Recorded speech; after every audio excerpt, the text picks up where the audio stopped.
Jour 30. Et si Moïse nous enseignait à prier?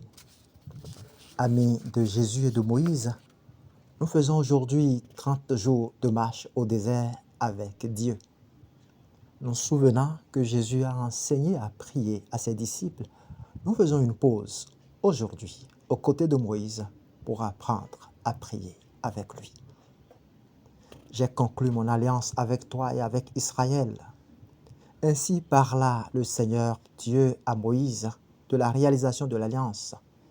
Et Moïse demeura 40 jours et 40 nuits avec le Seigneur. Exode 34, 27 et 28.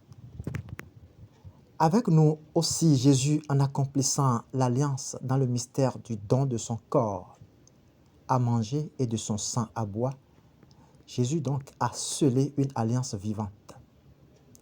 Ceci est mon sang, le sang de l'alliance nouvelle et éternelle, qui sera versé pour vous et pour la multitude en rémission des péchés.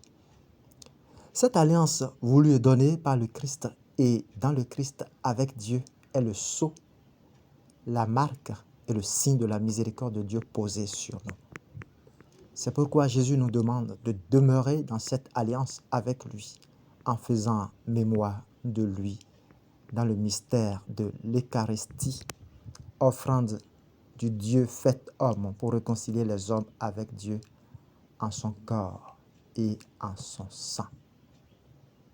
Cette alliance est le sommet même de la prière adressée à Dieu. Moïse, en demeurant avec Dieu 40 jours et 40 nuits sans manger ni boire de vin tout autre, en demeurant en présence du Seigneur, il est manifestement touché par le rayonnement de Dieu. Il emporte des signes visibles.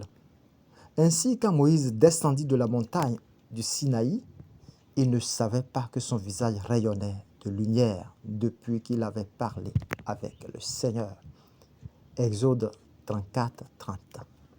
Un élément significatif est ici rapporté. Moïse ignore le signe visible de son contact avec Dieu. Ce qu'il devient résulte de la relation à Dieu, une relation interactive puisque la présence de Moïse n'est pas passive.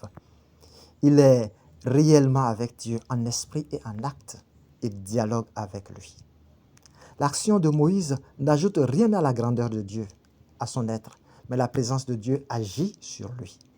Nul ne voit en esprit ce qu'il reçoit de Dieu, mais physiquement. Son regard est illuminé par Dieu. Il reçoit l'éclat de Dieu. Et les fils d'Israël voyaient rayonner son visage. Exode 34, 35. Le temps de séjour de Moïse avec Dieu touche son aspect physique et sa personne. La prière qui est désir de Dieu et appelle à être avec Dieu n'est pas un acte extérieur à Dieu. Elle est, de par l'expérience de Moïse, ouverture à Dieu, qui décide de la transformation opérée en nous. Moïse, parlant avec Dieu, reçoit de ce Dieu qui est parole et action, une réalité nouvelle qui lui est conférée en propre. Le psalmiste va plus loin.